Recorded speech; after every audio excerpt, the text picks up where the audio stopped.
Bienvenidos y bienvenidas a su programa Monseñor Romero y la misión del Evangelio. Estamos en miércoles 17 de mayo y hoy vamos a llegar a Monseñor Romero en su definición del tema, el tema de la homilía que estamos estudiando, la homilía del 17 de febrero de 1980. Quiero decirles que particularmente esta homilía de Monseñor Romero del 17 de febrero de 1980 me gusta mucho por la importancia que Monseñor Romero le da a dos elementos de la historia: a los pobres, en eso que a partir de Medellín y Puebla se le llama la opción preferencial por los pobres. El primer término de la historia, componente de la historia, me encanta, los pobres. Y citando a Puebla, Monseñor menciona la otra parte, el otro elemento son los jóvenes, las jóvenes. Entonces, entre pobres y jóvenes se transforma la historia. Esta consecuencia me gusta mucho porque en nuestra historia siempre tenemos pobres y jóvenes. Una cosa es que el pobre sea consciente de ser pobre y el joven sea consciente de ser joven. En todo caso, el gran trabajo de la iglesia y de cualquier iglesia será que el pobre tome conciencia de su pobreza y el joven tome conciencia de su juventud. Y jóvenes y pobres transforman la historia. Este es un sueño de Monseñor Romero. Yo escogí como frase, no es una pericopa completa, he mutilado un poco la pericopa de Monseñor, pero la frase que escogí para hoy dice lo siguiente: nuestra iglesia siente un cariño especial, una responsabilidad especial por la mayoría pobre y por los jóvenes. Jóvenes y pobres van a reconstruir nuestra patria. Confiemos de verdad que así ha de ser, si nos disponemos como pueblo pobre y como pueblo joven, que lo es en su inmensa mayoría, a quien la resurrección del Señor encuentre en esos dos grandes signos del Salvador: pobres y jóvenes, los elementos capaces de reconstruir. No desesperemos, porque si esta es la esperanza de América Latina, en El Salvador hay mucha esperanza, porque hay muchos pobres y muchos jóvenes. Esta es la frase para hoy de Monseñor Romero: pobres y jóvenes. Eso sí, pobres con conciencia de pobre, jóvenes con conciencia de jóvenes. Un pobre alienado es el que no se da cuenta que es pobre, piensa, vive, actúa como un rico o como actúan los ricos, no es consciente de ser pobre. Un joven que no es consciente de su juventud, vive alienado. No vive en el país, vive en otro país y vive en otra época de la historia.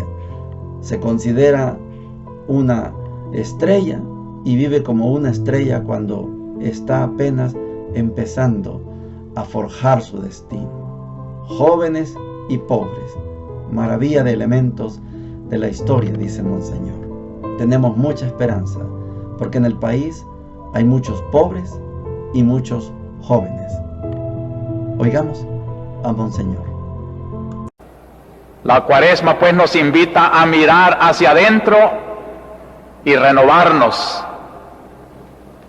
Y por eso creo que las lecturas de hoy son precisamente un llamamiento a esta renovación interior. Son precioso prólogo de Cuaresma las lecturas de hoy, porque yo creo que en el documento de Puebla está una constatación que nos llena de esperanza si de veras la sabemos comprender. Palpable es en América Latina la pobreza como sello que marca a las inmensas mayorías, las cuales al mismo tiempo están abiertas no solo a las bienaventuranzas y a la predilección del Padre, sino a la posibilidad de ser los verdaderos protagonistas de su propio desarrollo. Los pobres son un signo en América Latina. Las mayorías de nuestros países son pobres y por eso están capacitadas para recibir estos dones de Dios y, llenos de Dios, ser capaces de transformar sus propias sociedades. Me gusta que junto con los pobres, Puebla dice que este signo es también de los jóvenes. Queridos jóvenes, ustedes son como los pobres en América Latina, los signos de la presencia de Dios. Los pobres y los jóvenes constituyen la riqueza y la esperanza de la Iglesia en América Latina, y su evangelización es por tanto prioritaria. Es decir, que nuestra Iglesia siente un cariño especial, una responsabilidad especial por la mayoría pobre y por los jóvenes. Jóvenes y pobres van a reconstruir nuestra patria. Confiemos de verdad que así ha de ser si nos disponemos como pueblo pobre y como pueblo joven, que lo es en su inmensa mayoría, a que la resurrección del Señor encuentre en esos dos grandes signos de El Salvador, pobres y jóvenes, los elementos capaces de reconstruir. No desesperemos, porque si esta es la esperanza de América Latina, en El Salvador hay mucha esperanza, porque hay muchos pobres y muchos jóvenes.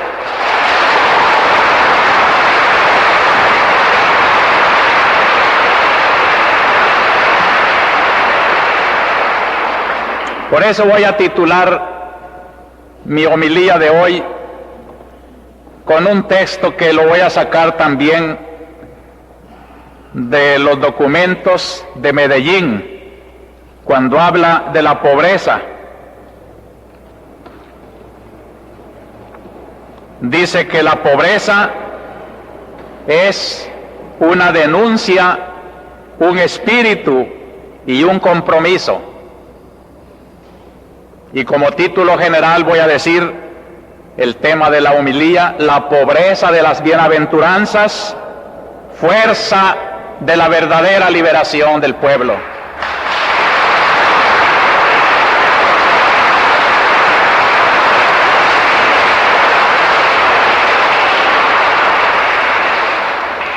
Los 3 puntos indicados son esos que marca Medellín. Son fuerza de liberación, primero, porque la pobreza es una denuncia divina. Segundo, porque la pobreza es un espíritu. Y tercero, porque la pobreza es un compromiso.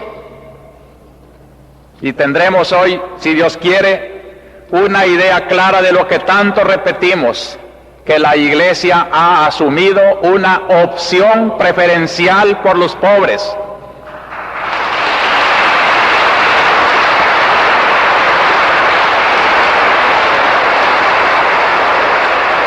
Y que solo puede ser verdadera iglesia la iglesia que se convierte y se compromete con el pueblo sufrido y pobre.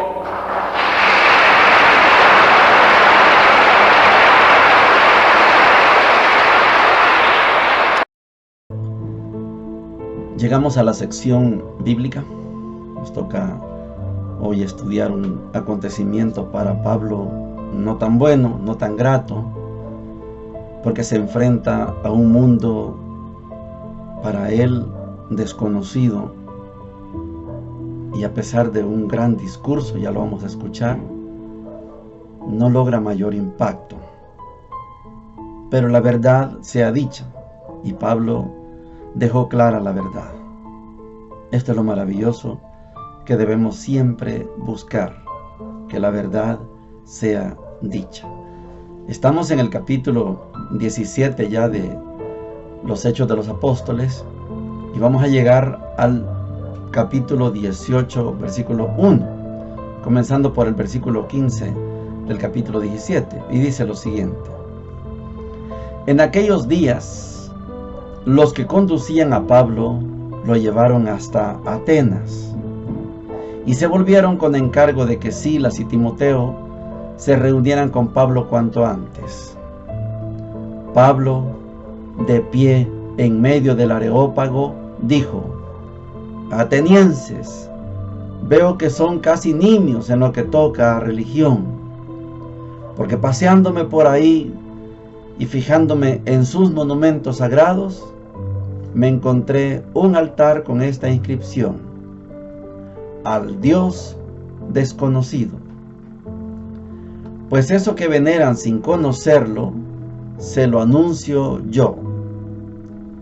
El Dios que hizo el mundo y lo que contiene, Él es Señor de cielo y tierra, y no habita en templos construidos por hombres, ni lo sirven manos humanas como si necesitara de alguien, Él que a todos da la vida y el aliento y todo. De un solo hombre sacó todo el género humano para que habitara la tierra entera, determinando las épocas de su historia y las fronteras de sus territorios. Quería que lo buscaran a Él, a ver si al menos a tientas lo encontraban, aunque no está lejos de ninguno de nosotros. Pues en Él vivimos, nos movemos y existimos. Así lo dicen incluso algunos de sus poetas. Somos estirpe suya. Por tanto, si somos estirpe de Dios, no podemos pensar que la divinidad se parezca a imágenes de oro o de plata o de piedra, esculpidas por la destreza y la fantasía de un hombre. Dios pasa por alto aquellos tiempos de ignorancia, pero ahora manda a todos los hombres en todas partes que se conviertan, porque tiene señalado un día en que juzgará al universo con justicia, por medio del hombre designado por Él, y ha dado a todos la prueba de esto, resucitándolo de entre los muertos. Al oír resurrección de muertos, unos lo tomaban en broma, otros dijeron: de esto te oiremos hablar en otra ocasión. Pablo se marchó del grupo. Algunos se le juntaron y creyeron, entre ellos Dionisio, el areopagita, una mujer llamada Dámaris y algunos más. Después de esto, dejó Atenas y se fue a Corinto. Palabra de Dios. Te alabamos, Señor. Para quienes ya están familiarizados con la filosofía griega, podemos comprender que hay una cantidad de dioses, un Dios para cada necesidad. Necesito cultivar la tierra, clamo al Dios de la lluvia. Necesito tener y sentir amor y ser amado, el Dios del amor. Necesito pasarla bien, disfrutar de la vida, gozar en los momentos, el Dios del vino, el Dios.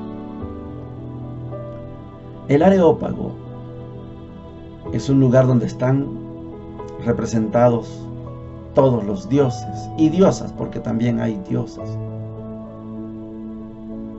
Pablo, así como viene de Perge, Panfilia, de Tiatira, de Antioquía, en todos lados Pablo ha tenido éxito. Fue llevado a Atenas, la capital de Grecia, y fue al Areópago y les anuncia la novedad, valiéndose de esa figura que ellos tienen ahí, el Dios desconocido. Son tantos dioses, pero por si acaso se nos quedó uno, hacemos culto al Dios desconocido. Pablo se vale estratégicamente de esa palabra del Dios desconocido para darles a conocer quién es ese Dios desconocido. Y les dice, ese Dios desconocido es el Padre, Jesús, el Espíritu Santo, es la Santísima Trinidad. Desarrolla toda una conceptualización de Dios. Dios no necesita vivir en un templo, no necesita que le sirvan las manos humanas. Dios no se parece a nada de estas imágenes que tienen aquí. Dios es más que eso. Y todo el discurso, todo iba bien, hasta que habló de la resurrección de los muertos. La filosofía griega está dominada al menos por dos grandes corrientes, la de Platón y la de Aristóteles, ambos provenientes del gran filósofo padre de la filosofía, Sócrates. Platón tiene algo que se llama el mito de la caverna, en donde se cree que todo lo que vemos aquí son imágenes de la realidad. Usted mira una silla y esa silla es una imagen de la silla, porque la silla está en el mundo de las ideas. La realidad, la verdadera idea, la verdadera realidad de la silla está en el mundo de las ideas. Eso es una imagen. El agua es una imagen. El verdadero concepto del agua está en el mundo de las ideas. Usted y yo somos una cárcel. Usted se divide entre cuerpo y alma, o en lenguaje platónico, materia e idea. Usted es materia y es idea. Cuando la materia se muere, la idea es pura, es eterna, nunca muere porque está en la eternidad.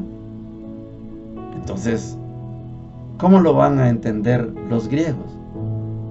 Si alguien se murió, ¿va a resucitar? No, si eso se pudrió. Ahí te oiremos después. La otra corriente es la aristotélica. Todo se mueve porque hay un motor que nadie lo mueve. El motor inmóvil. Entonces, lo que nosotros miramos son esencia, sustancia y accidente.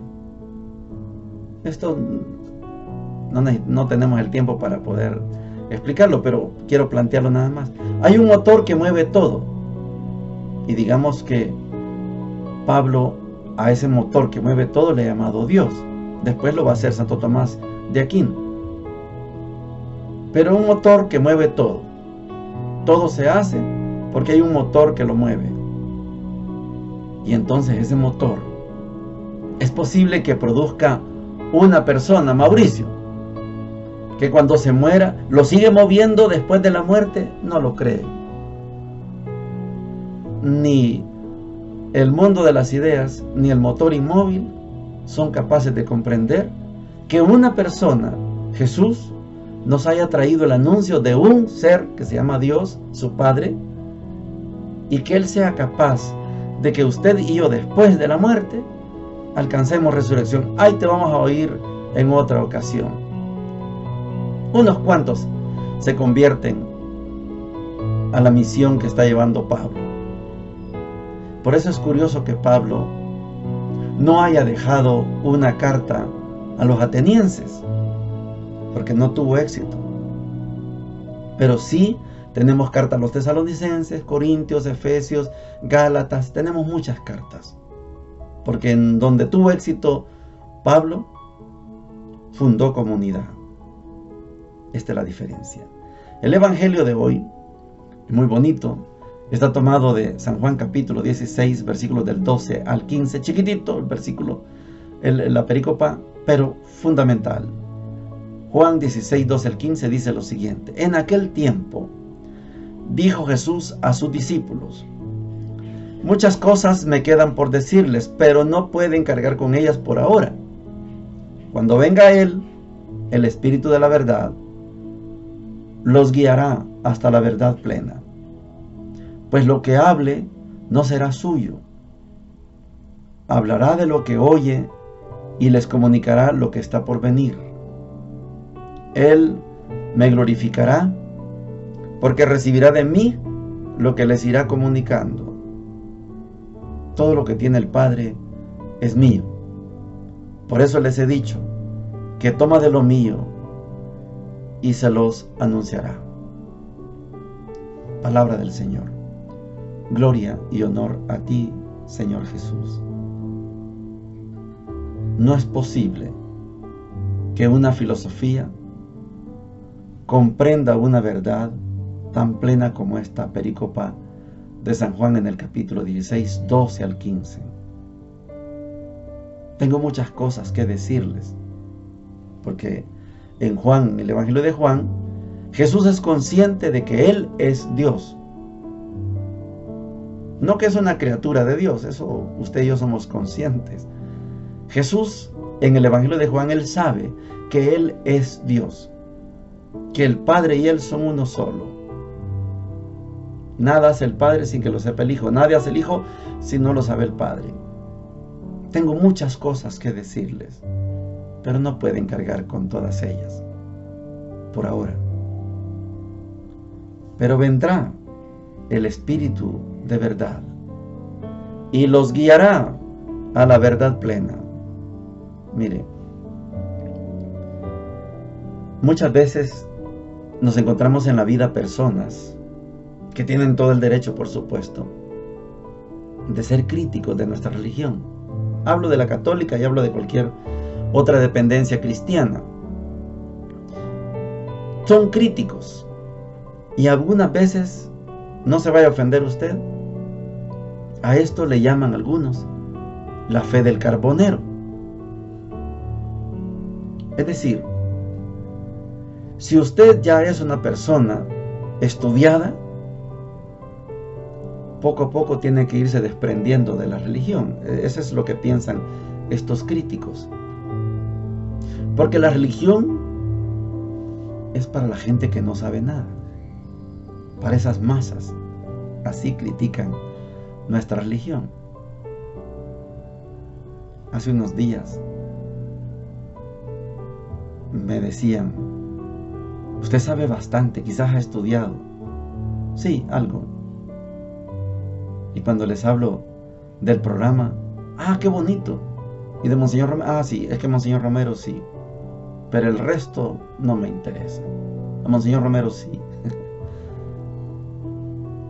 Entonces, gente como estas se admiran de que usted y yo, que en algunos casos hemos tenido oportunidad y la dicha de estudiar y tenemos algún título universitario, algunos, educación media otros, ¿cómo es que ustedes, cuestionan, cómo es que ustedes que han estudiado siguen en la religión? Y aquí está la respuesta.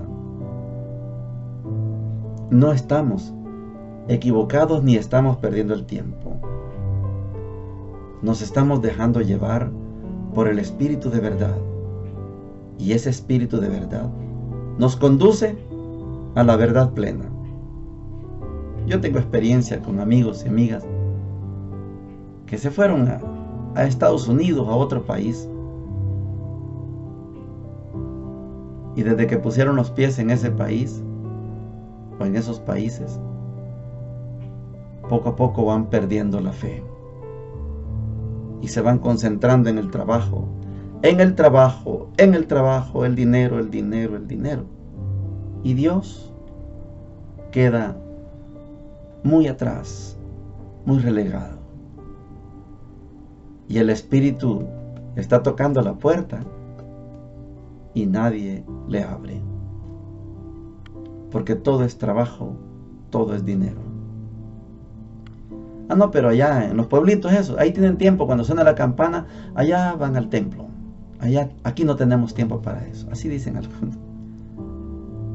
El Espíritu Santo toca la puerta y no hay quien le abre. Decíamos con Monseñor Romero en la primera parte, qué bonito que los dos elementos, los dos signos de esperanza para nuestra historia, sean los pobres y sean los jóvenes. El pobre, porque permanentemente está abierto al Espíritu.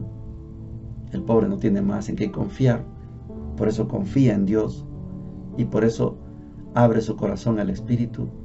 Y el pobre y la pobre van caminando a la verdad plena. El otro elemento, la juventud. Hay juventud que se cree adulto, sabe más que todos. Algunos me dan consejos a mí, son jóvenes, pero creen saber más que yo y está bien. No se dan cuenta que en la medida en que abren su corazón al Espíritu, en esa medida se hacen cada vez más sabios.